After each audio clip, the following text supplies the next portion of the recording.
What's up, brothers and sisters? It's your brother G World 7_D. Do a quick video right quick.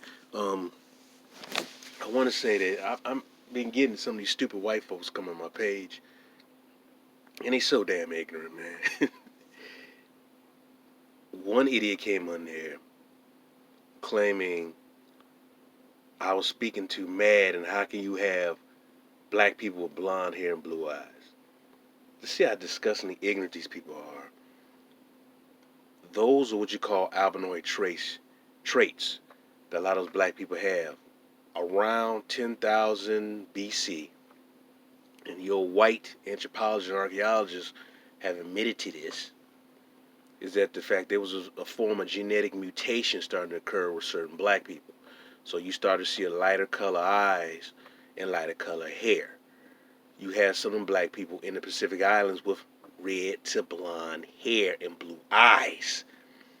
They're over there in those Pacific Islands of Negro people. See, I study this, and I have books showing you these Negroes. But you can also go on websites if you study the black people over the Pacific Islands and the Melanesian black people. You see some of them with blonde hair and blue eyes, even some black people in India with blonde hair and blue eyes. Some black people in Australia with blonde hair and blue eyes. That is a sort of genetic mutation that is occurring, or that has started to occur around 10,000 years ago with some of our people. All right, and then I can remember watching a movie today that showed a black woman who's obviously black, but she had white skin, blue eyes, and blonde hair because she suffered from albinism. And that's where white folks come from, black people who suffer from albinism. She had the blonde hair, blue eyes, everything, but pale skin, but she was known as, quote, an albino, but she suffered from albinism. And I just wanted to say that because these dumbass white folks will come in there, along with these goofy Pan-Africans who really haven't studied anything, will say this silly mess. Now, here's the image in the front cover of this book showing you the Anasazi. All right? And I'm going to go into this book, and I'm going to go to page 82. All right? So I made it pick up the BS. Right? Now, here we go. I'm going to read right here to back up what I've been saying, okay, about what happened to their prevailing dryness helps define the Southwest and its three major environments: desert, mountain, and plateau. People 12,000 years ago, let me go back. People have embraced and utilized these environments for at least 12,000 years. Arid through the region may be, life-giving rivers flowed there, and until 6,000 years ago, the climate was less harsh and the land less barren. I repeat, people have embraced and utilized these environments for at least 12,000 years. Arid through the region may be, life-giving rivers flow there, and until 6,000 years ago, the climate was less harsh and the land less barren.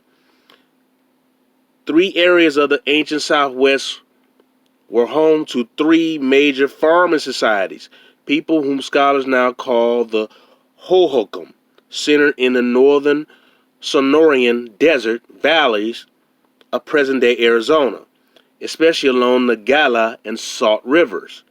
The Mohegan, named after their heartland, the Mohegan Mountains, lived in southeastern Arizona, southern New Mexico, and the modern-day Mexican state of Chihuahua. The Anasazi built agrarian villages on the high Colorado plateau of the Four Corners area, where Arizona, New Mexico, Utah, and Colorado meet, and also lived along the Rio Grande and Upper Pecos valleys of New Mexico. At times, Southwestern peoples interact with peoples of the Mesoamerican, where New World agriculture began. By 1000 BC, a small cob variety of corn had arrived from Mesoamerica, and hunters and gatherers planted supplementary patches of maize along with other new arrivals, squash and gourds. I'm going to stop right there, man. I'm going to stop right there. All that does is prove what I said earlier, how the so-called Olmecs went from north to south. But also, it talks about the Anasazi. Now, I told you the Anasazi were the Mali. If you look at and from my old videos, you look at the Mali architecture and structure, how they carved in those cliff dwellings. They did that in the southwest. And like I said earlier, until that area dried out. It's said in this book, and what I mentioned before. Hell, they were able to use the different river channel beds to travel within. Remember, water rivers that once exist there no longer exist there because it dried out. All right, and I believe they were in California because there's a Timbuktu in California. All right, I'm gonna go and I'm gonna show you pictures again of these cliff dwellings by the Anasazi and how they carved into rock, into high rock in the sky. They did the same thing over in Africa, man. Look at this. This is too damn similar. It's too damn similar. Everything is so damn similar. They did all the carvings into rock, into these cliffs. The Mali did the same damn thing. They had like little pole stairs that go up. They carved into this damn rock, man. This is nothing new.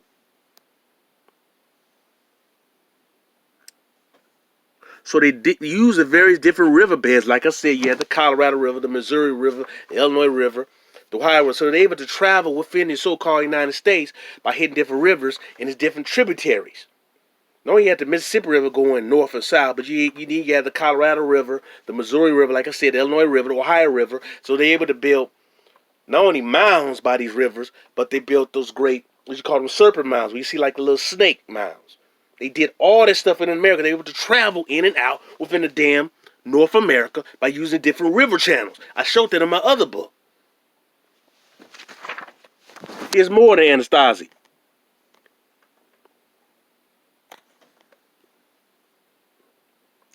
The same building structures that you see, the Anasazi, you see with the Mali. Because the Anasazi were the freaking Mali. These are the same damn people. They were able to travel here throughout North America, particularly the Southwest, which they were, and they were able to travel to West Africa. I don't know why some Negroes don't get this, man. This information is in your face, bro. It's in your face. And so how racist these white folks are, man. These so how these racist even in these books, man. They will show you. Let me find if I can find the page. It will show you one image that's black, paintings that's black. Then they show some fake ass white people, man. These people are racist as hell.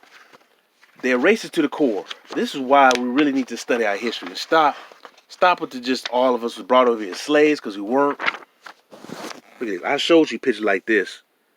Obviously, what you call the Maya, right? Obviously, you see these little Negroes in tombs. These are Negroes, man. These are straight up Negroes. Look what these white folks do. Then you turn to a page over, several pages over, and they'll give you illustrated crap like this, man.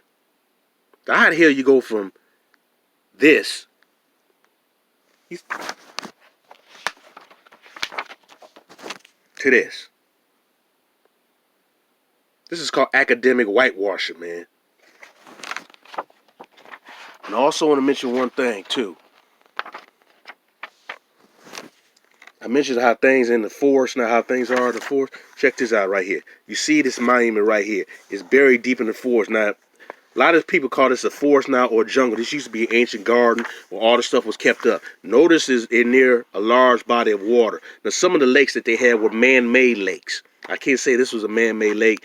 This is a natural lake, whatever this. But notice a lot of the structures were near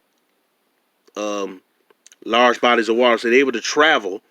They might have little little water passes that came here and to build these structures. But now they all buried under like a forest or a jungle. This was not always like that because they had all these different monuments here, but they're able to keep their gardens up. But when it has been abandoned for so damn long, it becomes a so-called jungle or big-ass forest. But you see those doggone large monuments. And you see the stairs going up. That's like Stairway to Heaven. You traveling up to heaven. And to the upper plateau here, you're traveling up the stairs like you're walking your way closer to the heavens, to the gods in the sky. Well, not necessarily gods, but the deities. Your ancient ancestral deities as you go up the stairs, man. But here's a large body of water. Here this monument now is buried under like a forest. Because this area has been so abandoned so long. I say what I say, man, and I know what the hell I'm talking about. This is our history in our face. All right, brothers and sisters, this is our history in our face. We need to reclaim all our history. All you gotta do is study issues of the Mali and see how they build into cliff dwellings. And you see it's the same damn building structure, man. It's the same building structure because these were the same black people. They built it over in the southwest and went over in the western part of Africa. I told you before they traveled, they used ships, man. They used boats. Not only reed type boats, but they used wooden ships to travel. All right, brothers and sisters. Peace and love, man.